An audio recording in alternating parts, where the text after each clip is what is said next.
Good morning. Wala. Good morning, everyone. Welcome to our Thursday and hopefully our last press conference for the month. And siguro baka sa next 2 weeks pa ng April, we welcome our guest, Deputy Majority Leader and Tingog Party List Representative Jude Asidre. Sir, you have the floor for your opening remarks before we open the event to questions.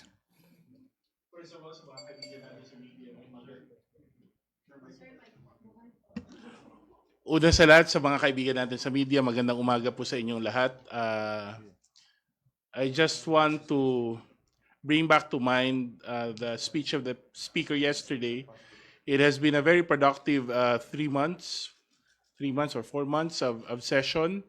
We have accomplished so much.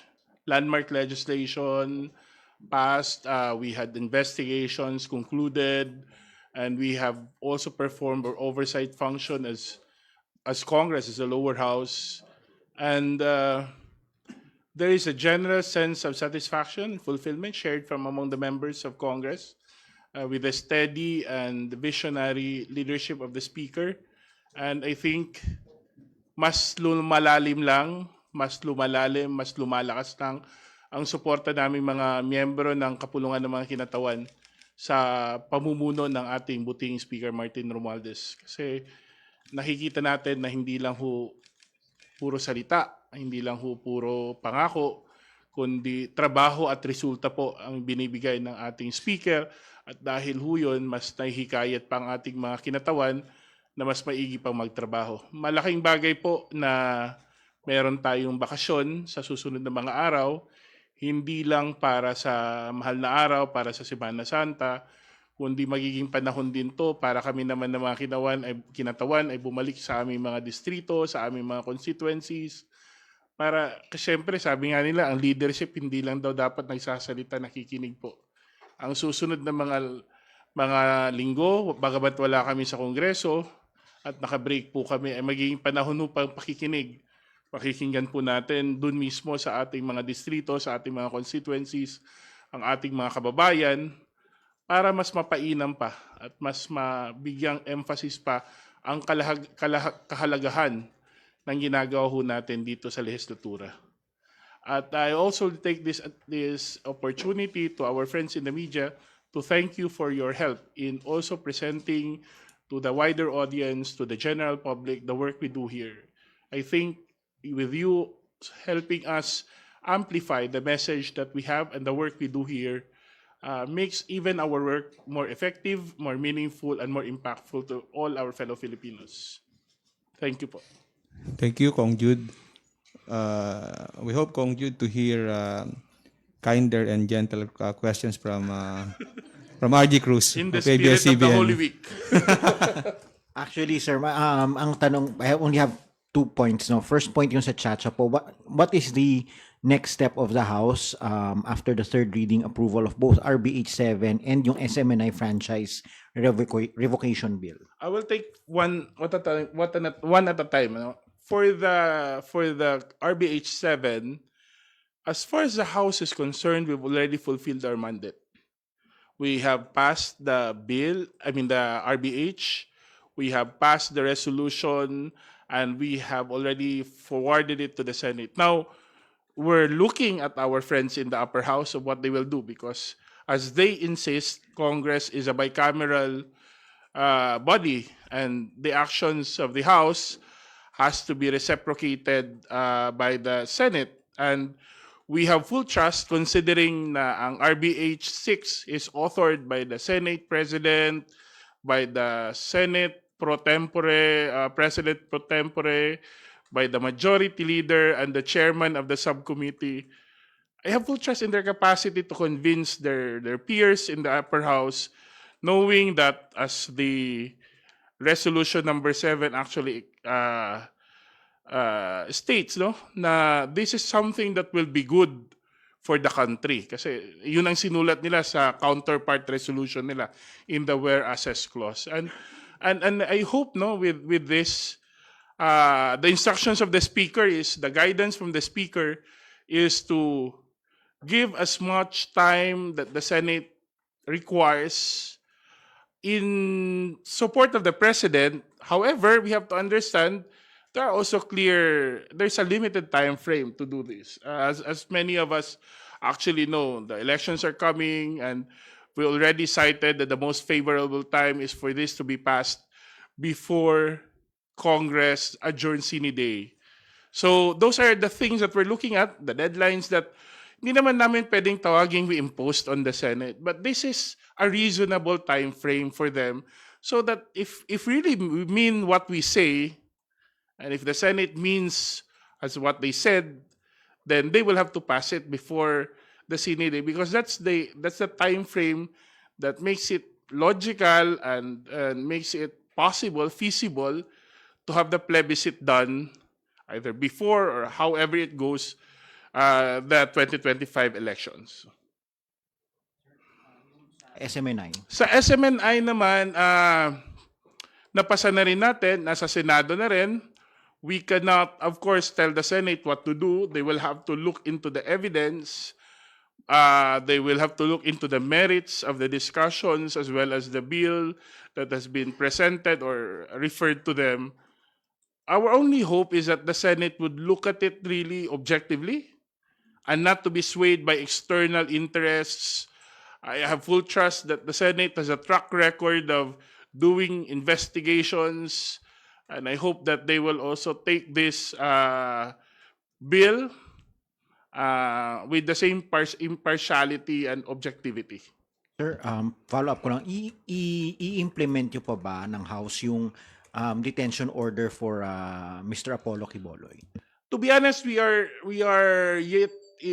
yet to hear from the Committee on Legislative Franchise. Objectively speaking, that has been made moot and academic with the passage already of the bill revoking the franchise of SMNI.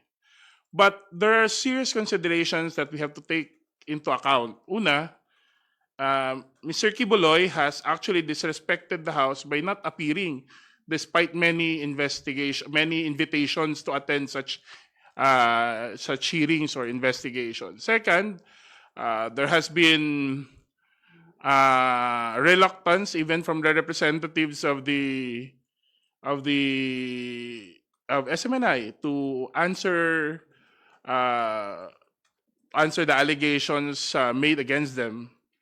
Thirdly, the arrest warrant has to be the arrest warrant has to be rescinded officially by an act of the committee or with the leadership of the House. It's a formal step that has to be undertaken, and we're waiting for these three things. The committee will be the one who will make the decision in that respect. Ang sinasabi lang namin hindi naman pwede nating pabayaan na yung tao na ayaw magpakita kahit despite the many invitations to Congress will decide not to appear at all. Parang hindi naman pwedeng maging president to for future investigations porket ayaw kong magpakita, hindi na ako magpapakita. And that would significantly hamper the job we do here in Congress. And we have to act decisively, and I'm confident that the leadership of the committee as well in the House is also looking into these considerations. My final topic. Sir, do you already have a position on the divorce bill? And can you share with us your thoughts? Well, okay. My personal view is I am against divorce. I am against divorce because I believe that the Constitution considers marriage as an inviolable institution. I believe that societal order and stability in our country is founded upon the fact that marriage is lifelong. Mapapansin ninyo sa bansa natin, we have this culture of even caring for our elderly. And I think that is not just something arbitrary or cultural lang.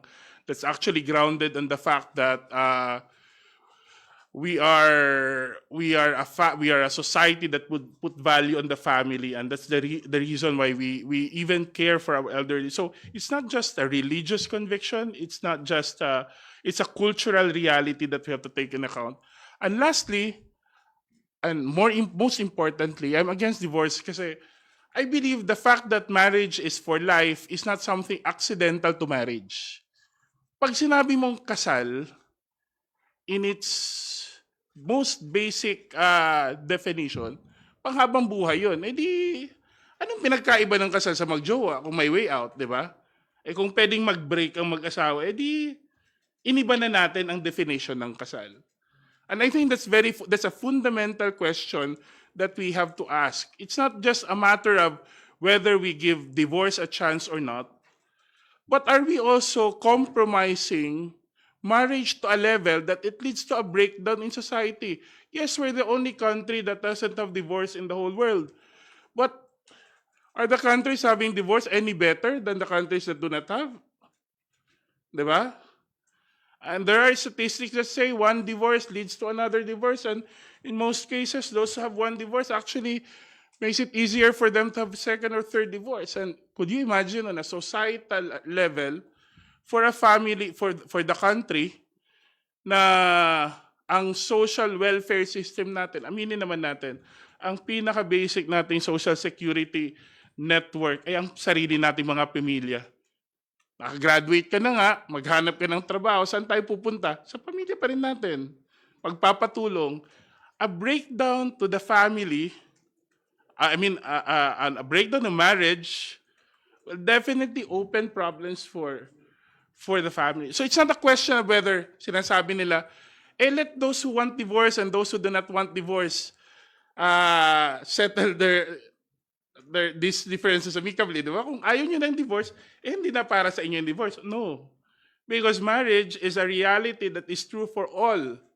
Di ba? And family is a reality that is true for all. Now, if you make this an option, you actually redefine marriage as it is.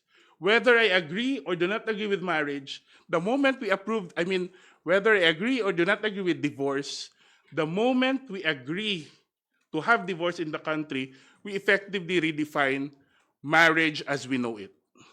Now, I also have a proposal, and we're just waiting for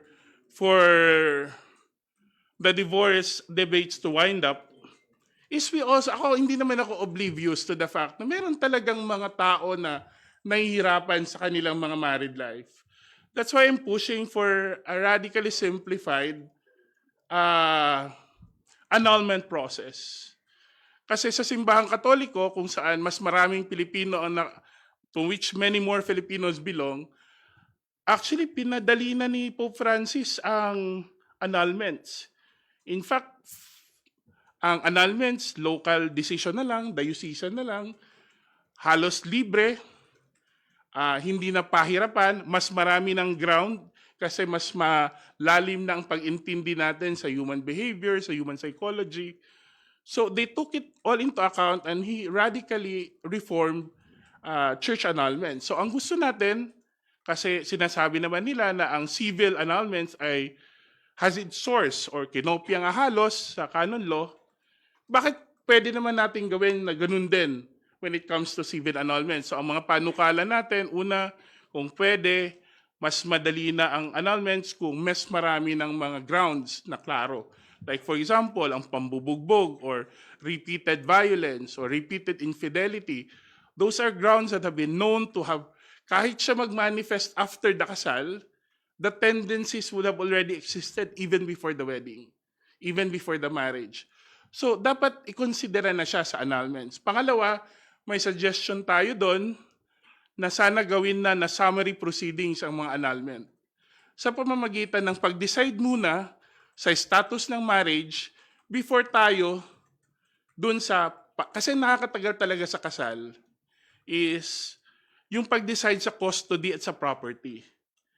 Kung wala namang property yung pinag-uusapan, di ba? Kung wala namang problema sa mga anak kasi for one reason or the other. So baka pwedeng unahin na lang muna natin yung estado ng kasal and let the process continue on as they do in many other countries. Pangatlo, gusto natin ding i-relax ang restriction and collusion. Kasi pwede naman kasi magkaibigan na sila naintindihan na nila yung sitwasyon. And they can both agree to speed up the process. At pang-apat, ang gusto natin maging mas mababa ang cost ng annulments. Kaya nga may proposal tayo doon na summary proceeding, kung pwede ang proseso parang sa small claims na lang, documentation na lang. Kasi kahit nga siguro may divorce, kukuha ka pa rin ng abogado. At pag may abogado, that's another layer of expense. So, anong pinagkaiba sa suporta natin sa simplified annulments, sa revised annulments at sa divorce? Kasi sa divorce, ang pinuputol natin, ang kinokompromiso natin, yung institusyon mismo ng kasal. Yun ang hinahanapan natin ng mali. Sa annulments naman, ang tinitignan natin, ano yung kulang sa mag-asawa? Ano yung nilihim? Ano yung pagkukulan nilang dalawa? Para masabi natin, hindi pala kasal ang meron sila. But of course, it's a issue under debate in Congress. We are listening. We're listening carefully not only to the proponents of the bill who have presented excellent discourses, arguments in their favor. We also are listening to those who are against, and we're also listening to those who are lobbying for divorce in the country. We know that everybody who's involved, including myself, are passionate and are strongly affected in one way or the other with this legislation. Kaya nga po, sinasabi namin palagi, it's always good not to look at how different we stand on these issues, but rather focus on kung saan tayo pwedeng magtahi ng common ground.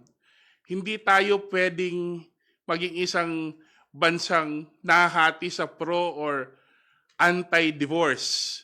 Kasi alam naman natin yung pighati, yung sakit, yung pinagdadaanan mga mag-asawang less than ideal yung situation.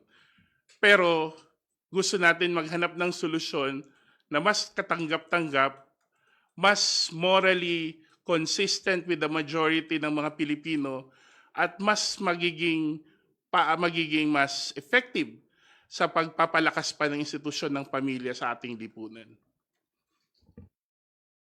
Thank you, RG.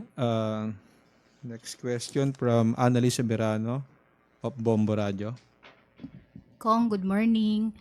Kong, I just want to ask, what happened po sa original plan ng House na ipadala ang RBH, yung approval ng RBH 7 sa COMELEC, pero kagabi in-announce ni Speaker na itatransmit sa Senate. So ano po ang aasahan natin since ang Senate po ay hindi pa rin gumagalaw sa kanilang mismong RBH number 6? Well, first, we would, with the decision of the Speaker, I believe, is in cognizance of the call of the President, statement of the President saying that the House and the Senate has actually found common ground on the issue of constitutional reform. I think during their last trip to the Czech Republic and to Germany, them being together, that common ground has been achieved. And we're hoping that the Senate will follow through with its commitment to pursue that common ground. And yun na nga, sinasabi ko kanina, ako personally, kampante ako, kasi kung sa atin nga, hindi author si Speaker, ang unang mga author ay si Congressman JJ Suarez at si Senior Deputy Speaker Dong Gonzales, mas lalo pa sa Senado dapat na mas makonvince nila. Kasi ang authors nila doon ay si Senate President, si President Pro Tem, yung Majority Leader, at si Senator Angara. So we're looking at that from that perspective. We're giving that Senate a chance to make good on their commitment. Besides, the timetable that we've set for ourselves is actually may oras pa naman. We're hopeful lang na their actions will match their words. We're hoping that the same confidence that they will match up the same confidence that we have in the Senate leadership and in our friends in the Senate themselves.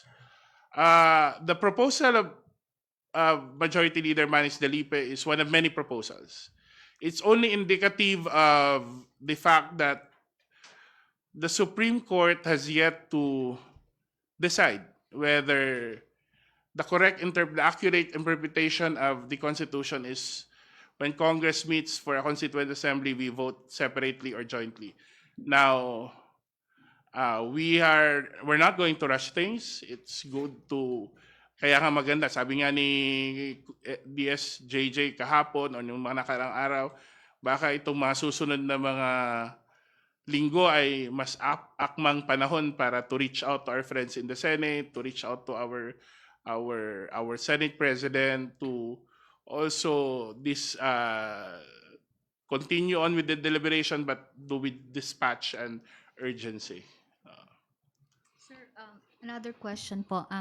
Naisabit na po din po yung revocation ng franchise ng SMNI sa Senate. Do you think, sir, na magiging masigasig din ang Senado sa pagtackle nito? Thank you. I cannot speak for the Senate, but they have done it before.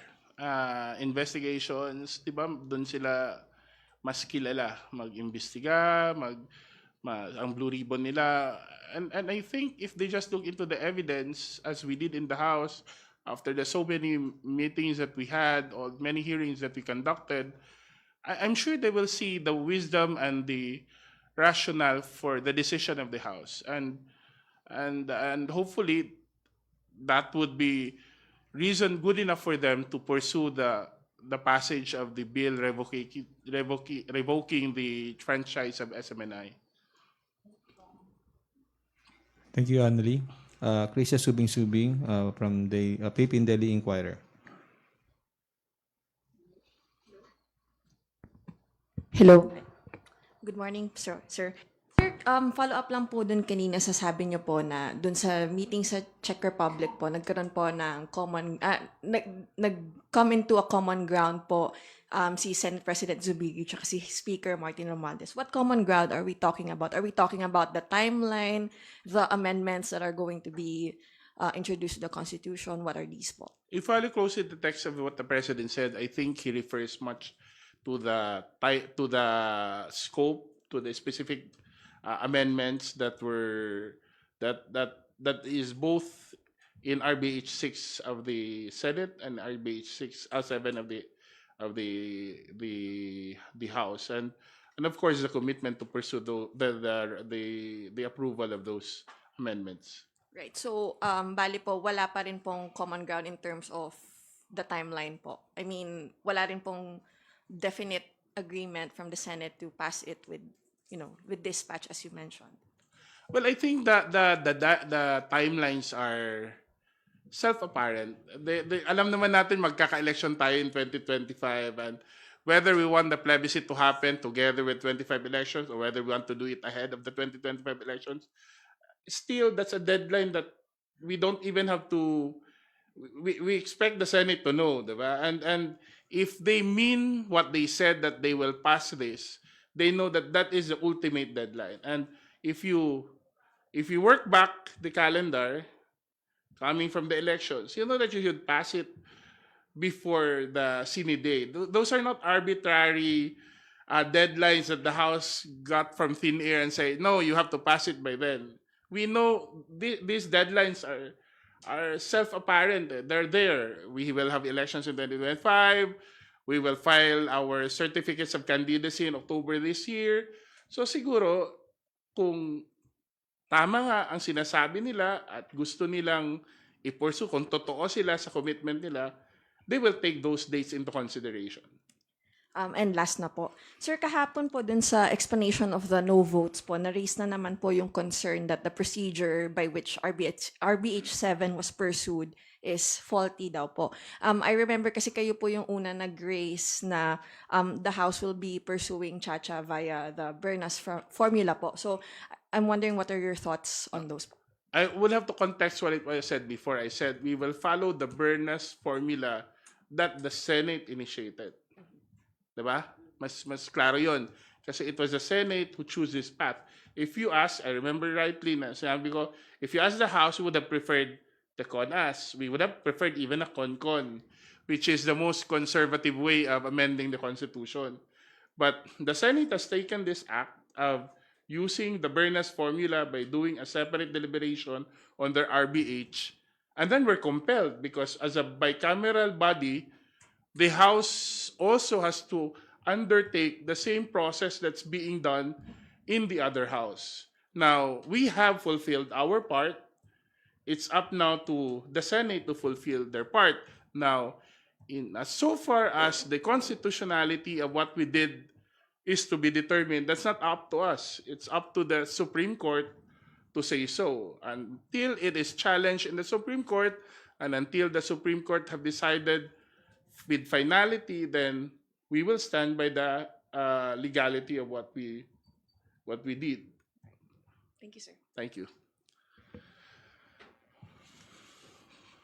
Sir, isingit ko lang tong phone-in question from Haji Camino of Brigada. Yun daw bang pagpasa ng House sa RBH, sa SMNI revocation, franchise revocation ay connected sa 2028 presidential elections? Alam mo, matagal pang 2028, and I really don't like to comment on things that might happen, or proposition or suppositions, di ba? When we decided to revoke the franchise of SMNI, it was based on the evidence that was there. There was a change of ownership, it was not reported. There are questions about tax payments were not made. There are evidences that say there was fake news, there were derogatory statements, there were even threats of instability, reg tagging. All those are in the sponsorship speech of Congressman Gus Pambunting, and we were able to look at the evidence. Was co-author of the bill, by the way. We were able to look at the evidence that it is yun yung as it is. Now, whether it will be for 2028, I don't even want to comment on possibilities, di ba? Thank you, sir. Marian Enriquez from Channel 5, TV5. Good morning, sir. Kahapon po meron na hearing yung Committee on Transportation, and lumabas po doon sa usapin po ng PCG modernization na may 36 daw po ng Chinese nationals na na-recruit at nakapasok doon sa Philippine Coast Guard Auxiliary Force nila. So, ano po yung inyong reaction dito? Though, delisted na daw po noong December last year, pero apparently 2 to 3 years daw pa pala sila nagtagal doon sa loob ng Coast Guard. Actually, that is a welcome development na na-delist na sila. But otherwise, it would have been really alarming that in our country's security forces, even if they say they're just PCG auxiliaries, no, may napapasukan tayo. Akala ko nga sa pelikula lang nangyayari yung ganung mga bagay, di ba? And to think, when you are a PCG auxiliary, you actually wear a uniform, and for this for the uniform of the PCGs, the agency na involved sa pagprotekta ng West Philippine Sea, parang double whammy naman tayo doon, di ba? Sana lang, no, and I call on all the agencies that have auxiliary bodies or institutions like the PCG auxiliary. I hope they look into the qualifications. I hope that this should be a lesson for us moving forward, and also to probably look into it closely kung bakit sila nakapasok, sino yung mga nagpahintulot, who turned a blind eye, or I'm sure hindi naman pwedeng nangyari lang yun na sila lang eh. I'm sure there will be people who should be made accountable. It's not what we can consider an honest mistake. I'm sure the concealment is something that's malicious, and that is a serious threat to national security. Thank you, Marian. Big Sabintak from Net25. Sir, anong masasabi po ng House of Representatives despite na kahapon si Senior Deputy Speaker Don Gonzales excited na ibalita na certified as urgent bill yung bagong procurement bill, pero sa Senado hindi nila inaksyonan kahit second reading man lang? Actually, author din po ako ng government procurement law. Tapos kasama din po ako sa TWG. Alam ko po ang hirap na ginugol natin para magkaroon ng mas makabago at mas responsive na procurement code, no, for the country. At ang maganda pa niyan, hindi tayo natapos sa procurement code. Pinaresan pa natin ng bagong auditing code.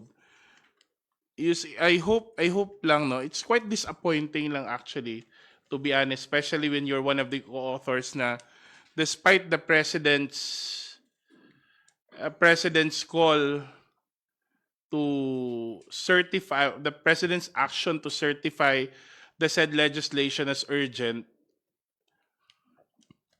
parang nagsialisan yata sila sa IPU or nagplaplano munang pumunta sa IPU sa biyahe, no. So that's really something that I hope the Senate will make good, especially considering that this is a piece of legislation that's important to the overall economic and fiscal reforms that present administration is pursuing. Maraming mga individual, mga enterprises have had problems with government procurement, and the bill was projected really as a response to that, so we can make our procurement process more responsive, efficient, and transparent. In fact, yung isang proposal doon is yung pag-institutionalize sa best value procurement na palagi nating pinupush. Hindi palaging tama yung lowest responsive calculated bid, di ba? Parang mas gusto natin, we get also the quality. I hope our senators will see the importance of that. Clearly, the president, by certifying it as urgent, understands the importance of that bill. Unfortunately, the importance or the urgency of that measure has escaped the attention of our friends in the Senate. Thank you, Vic. Elson Quismorio from Manila Bulletin. Hello, Kong. Good morning po. As we know po, kakatapos lang po nung World Economic Forum Country Roundtable dito po sa Pilipinas. Anyway, the WEF mentioned po na our country, the Philippines, has the potential to become a $2 trillion economy in the next 10 years, comparable to the size of countries like Canada, Italy, and Brazil, if it can maintain po key reforms and sustain strong economic growth. So, how do you see RBH 7 play into this, lalo na kakapasa lang po natin?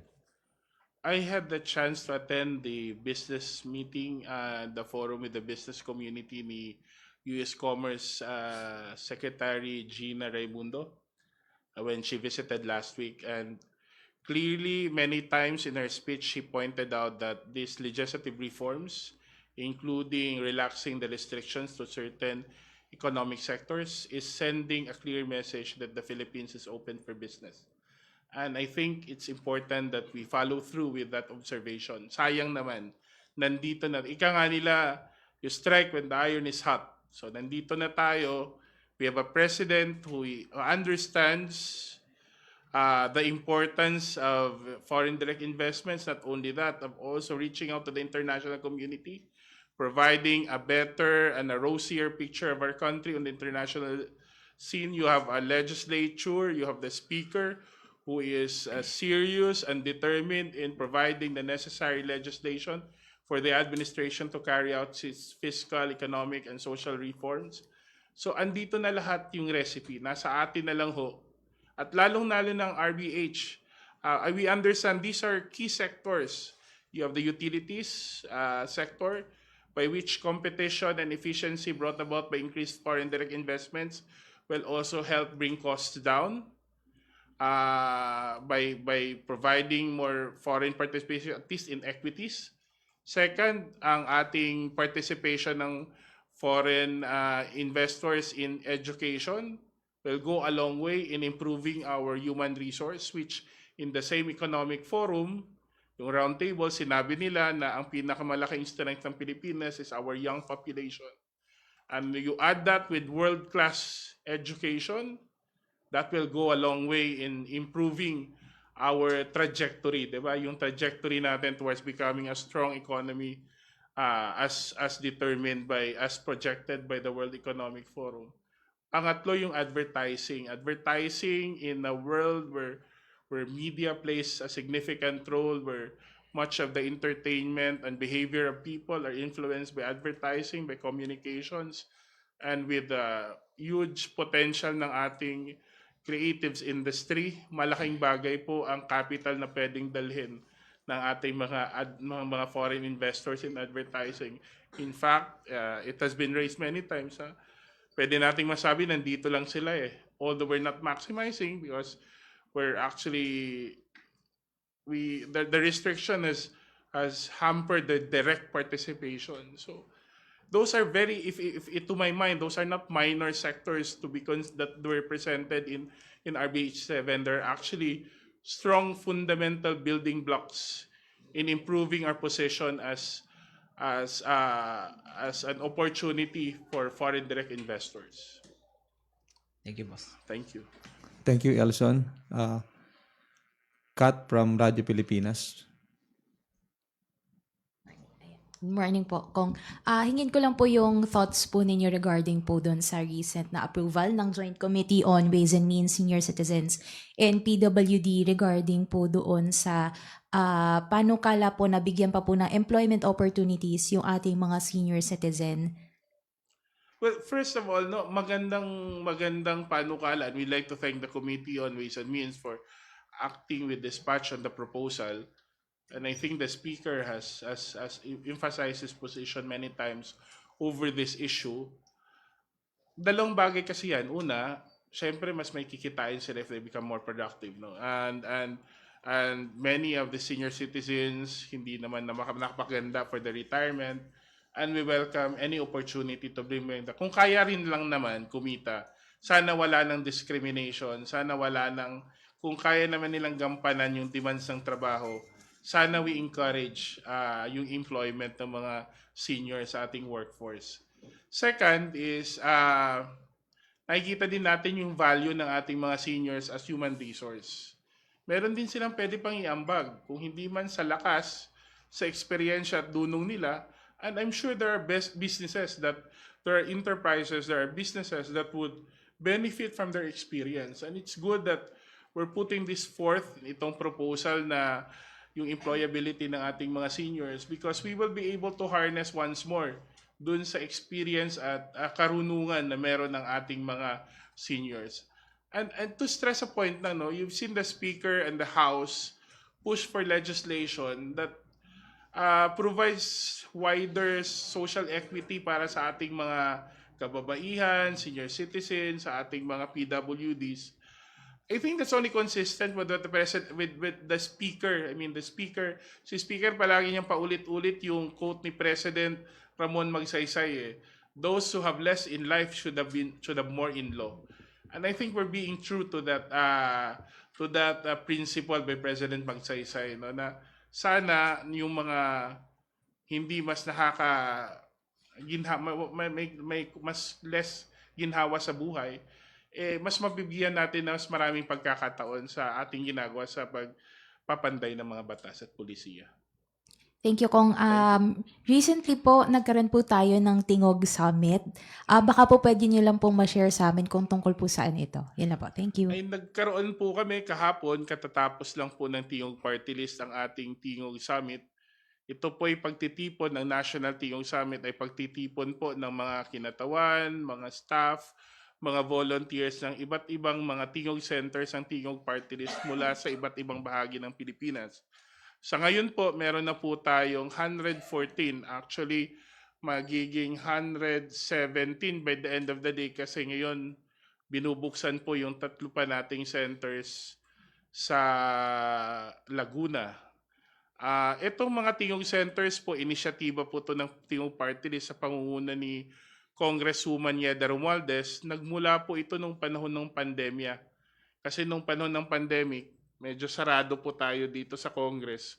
Yung mga humihingi po ng tulong, hindi po makalapit, nahihirapan po makapasok. So ang ginawa natin, binaba po natin ang serbisyo ng ginagawa ng Tingog Party List, ang ating mga assistance program, livelihood, binabaho natin sa community. At nakita naman ho natin na naging responsive ito. Mas pinalakas pa natin at nung kaming dalawa na ni Kong Yeda ang kinatawan ng Tingog Party List, mas maraming center po ang nabuksan natin. So mula po sa Davao del Sur hanggang sa La Union, sa iba't ibang bahagi ng Pilipinas, bukas po ang ating mga Tingog centers. At itong mga nakaraang 3 araw, panahon no para mag-updating, malakas pa ng ugnayan ng ating mga centers. And hopefully, mas ma-inspire sila, ma-encourage na mas pagbutihin pa yung ginagawa nila sa kanilang mga Tingog centers. Yun lang po. Thank you po, Kong. Thank you. Thank you, Kat. Before we recognize Joy Cantos from Filipino Star and Red Mendoza from Manila Times, allow me to read the phone-in question from Mela. Kong Jude, bukas inaabangan na ang bagong Pilipinas Servicio Fair sa Butuan City. Butuan, sorry. Gaano kahalaga po ba ito? Isa ba ang BPSF Caravan sa mga pagkakaabalahan ng mga kongresista habang naka-session break? Well, this is ang ilan ng BPSF? 14 na? I think Oo. 13 or 14. Oo. Ang BSF po, isa po tong inisyatiba ng Office of the Speaker na mabubungkol pulungan at ng ating presidente, no? Kung saan ang mga programa ng ating gobyerno ay ibinababa po sa mga kababayan natin. Ang goal is to be able to have one Servicio Fair, bagong Pilipinas Servicio Fair in each of the 80 provinces na meron tayo ngayon. So, 2 araw po ito, lahat to mga 50 agencies po ang involved, more than 150 services, mga payouts, mga regulatory services, kahit to mag-renew ng lisensya sa PRC, sa lisensya sa driving, nandun po. 2 po ang naging layunin nito. Una, from the point of view of the House, no? Una, ito'y pagkakataon para makapagpaabot ng mas malaki pang tulong at mas maraming tulong sa ating kababayan. Kung nakapunta na ho kayo sa mga Servicio Fair, kayo mismo, ako mismo namamangha, nakakatulong tayo ng 100,000, 150,000, 70,000, 80,000 people na minsanan lang mangyari sa mga lugar, lalo na sa mga probinsya. Siguro kung sa Metro Manila, kung saan accessible ang mga serbisyong ito, medyo hindi natin ramdam ng gano'n kalalim ang mga serbisyong ito. Pero sa mga lugar, like kasama ako doon sa Sultan Kudarat, kitang-kita natin kung gaano kainit at gaano kasaya ang ating mga kababayan na matatanggap nila ang mga serbisyong ito. Pangalawa, para sa amin naman as legislators, malaking bagay at siguro papapansin nyo maraming mga congressmen ang sumasama kasi nakikita namin for ourselves yung pagpanday namin ng annual budget every year. Nakikita natin kung paano nagagamit ng mga agencies. And to be honest, more than just delivering services, the BPSF actually, ang bagong Philippine Servicio Caravan, has made us more aware of the programs of government. Natatawa nga ako kami minsan, nasa entablado kami, may turnover, sabihin namin, meron palang ganung programa yung ganitong agency, di ba? So, when we look at the budget, when we follow through with the budget, when we examine the budget every year as we do for the budget hearings, mas kakaiba na ang appreciations namin. Kasi may mukha na. May mukha na, may situation na, may kwento na sa mga nakikita naming numero lang. And I think that's the best reason for the participation of the House. Na yung nakikita nating numero lang sa budget, item lang sa budget, may mukha na, may kwento na. So I know and this will be more reflected in the next cycle of budget deliberations na magiging mas masigasig ang ating mga kongresista sa pakikipag-ugnayan sa mga ahensya para mas maintindihan pa ang mga programa na minsan hindi natin napapansin. Pero kung titignan natin sa level ng ating mga kababayan sa grassroots, ay napakalaking bagay, napakalaking ginawa para sa kanila. Thank you, sir. Joy Cantos from Filipino Star ngayon.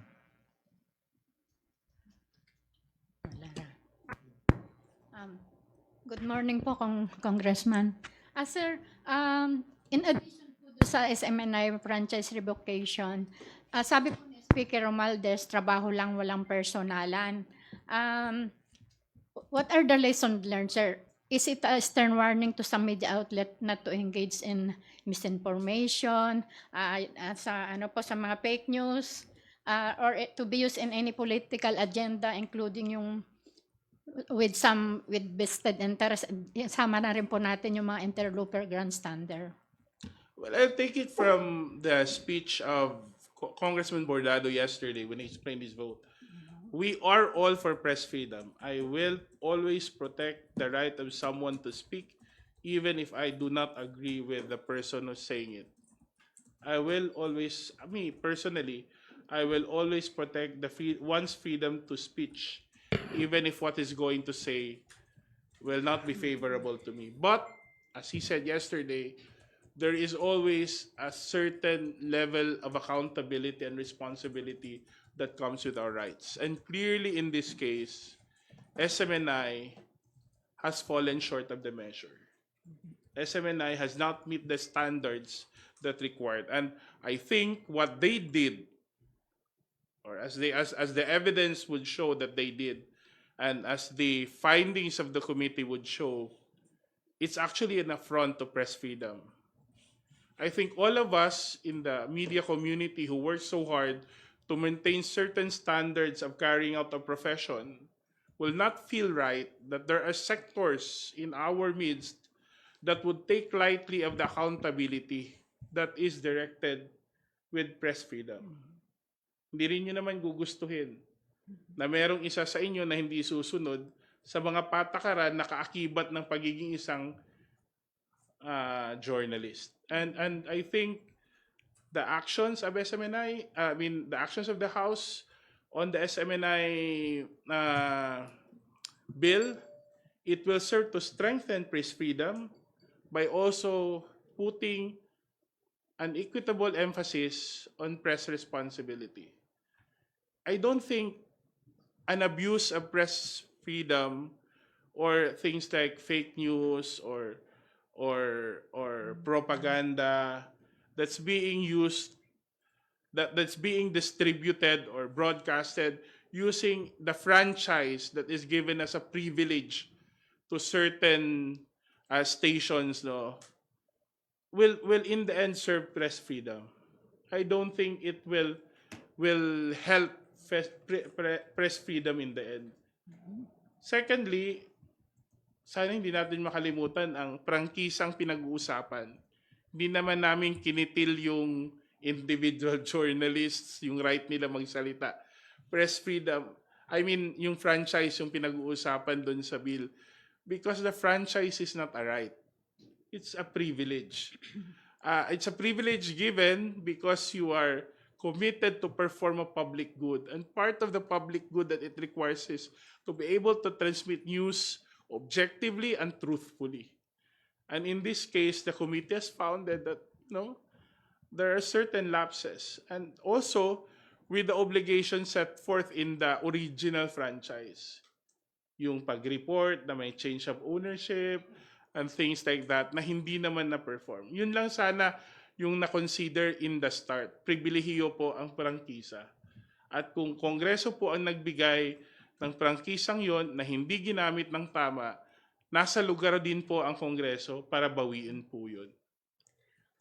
Sir, with due regards to the upcoming Balikatan joint military exercises between the AFP troops and the U.S. forces, they will be conducting an array of military drills, and part of that is foreign ops, or rather the freedom of navigation exercise in the West Philippine Sea. They said it will be beyond the 12 nautical limit. And when you say 12 nautical miles, it's international water. We know for a fact that there is an issue of hegemony between the U.S. forces and China. The U.S. being one of the mightiest military in the world, and China as the emerging military titans, do you think it would be beneficial to send a strong signal for the country to assert its sovereign rights over the contested territory? Whatever effort to maintain the status quo and to maintain peace in any part of the world, or particularly in this case in the West Philippine Sea is always a welcome addition to our efforts for peace. No? Double naman yung peace eh. It's not always about we can pursue peace also by making sure and positioning ourselves that we are in the position to protect ourselves, and we have the help of our allies to also maintain our national security. I think that's the far more important thing, that we are able to project ourselves, that we will not allow any part of the country to be exploited or to be invaded or occupied by another power. And if it takes to such posturing to project that strength and that stability, and when in case we have to show that we have the support of our many friends to maintain the same stability and security in our country, then I think it's a welcome development. Thank you. Thank you, Joy. Red Mendoza from Manila Times for today's last questions. Ayan po.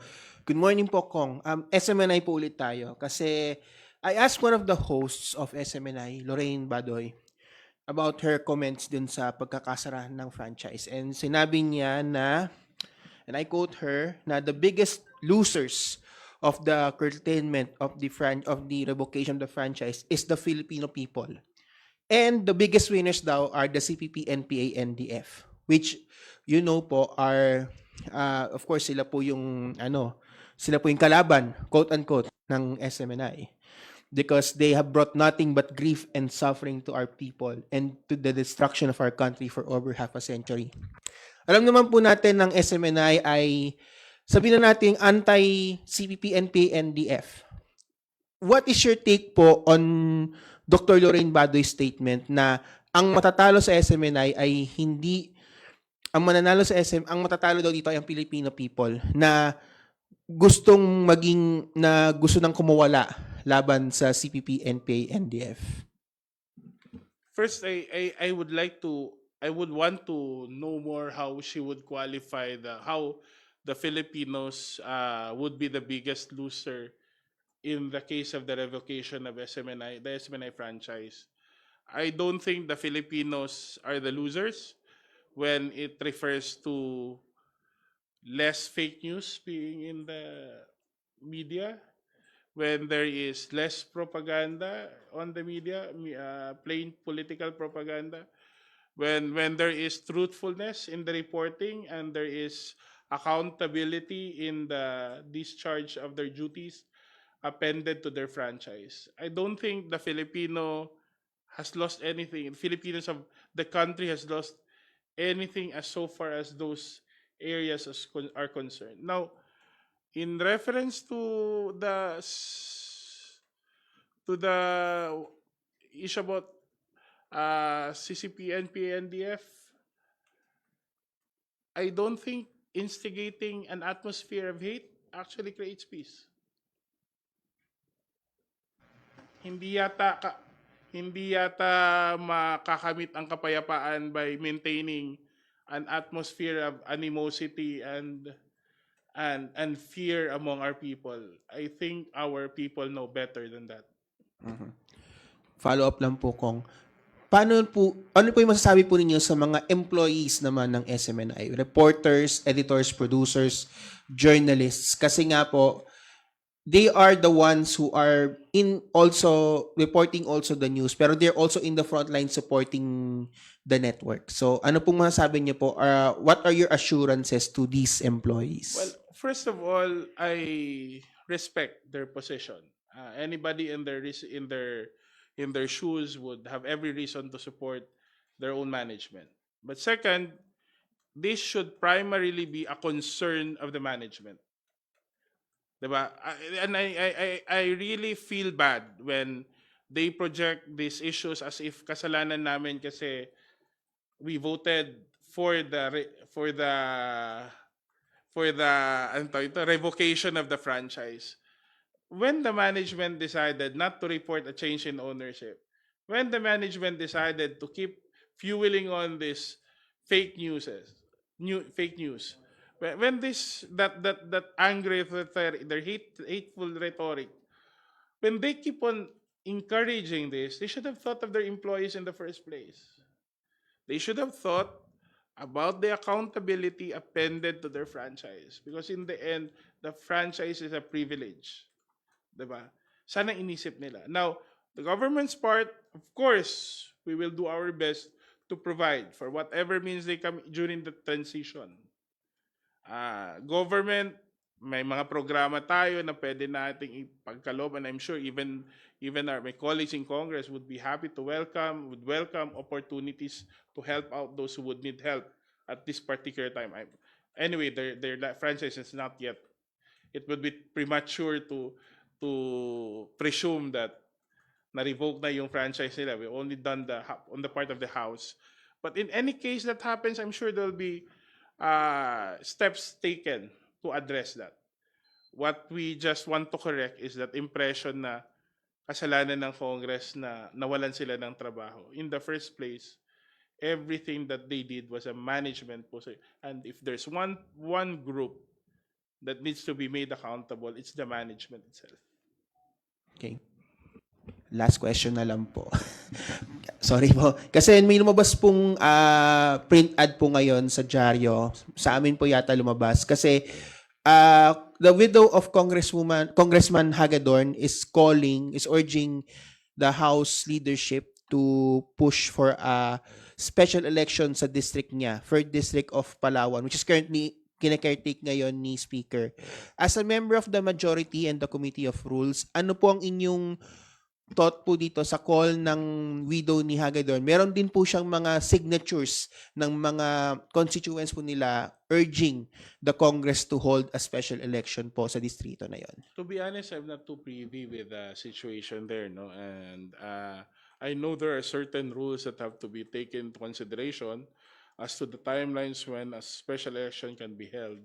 And lastly, I know there are fiscal considerations in conducting special elections. So, unfortunately, I cannot give you a definite answer on that. But we'll see what we can do siguro next time pag meron. Thank you. Thank you, Red. Gusto ko lang magpasalamat ulit sa Press and Public Affairs Bureau, headed by Director Jun Pisco, sa Engineering Department, sa Information and Communication Technology Service, led by Director Arnold. Thank you for consistently providing us the technical support, and of course, yung very important sa media, yung transcript ng daily briefings. Maraming salamat po ulit. Kong Jude, you have the floor for your brief closing statement. First of all, as I mentioned, I would like to thank our friends in the media for helping us amplify the message and the work we do here in Congress. These past few weeks have been a challenging time for us. Of course, you've seen that, you've heard that in terms of public opinion. And however, as a young legislator myself, this has also been a very inciting few weeks. Ang dami naming natutunan, and part of that because of the feedback you give. And I hope we can always depend on our friends in the media for feedback, for learnings, for insight, so that, alam mo, sabi nga nila, the first duty of leadership is always to listen. At andun kayo, hindi lang kayo nagpapalakas ng ginagawa namin dito, kayo din yung nagpapaabot ng mga hinaing, mga paniniwala at concerns ng ating mga kababayan para mas mapaayos pa namin itong ginagawa namin na pagpapanday ng mga batas at pulisiya para sa bansa. So maraming salamat po sa inyo, at sa darating pong mga araw, ang request lang ho namin sa ating mga kababayan as we celebrate Easter and the Holy Week is to pray for our country. Government is full of very good people. Congress is full of very good people who want the best for our nation. But your prayers, everyone's prayers, will go a long way in making them realize that their good work is appreciated by a grateful nation. Maraming salamat po. Happy Easter po sa ating lahat. Thank you, Deputy Majority Leader Jude of Tingog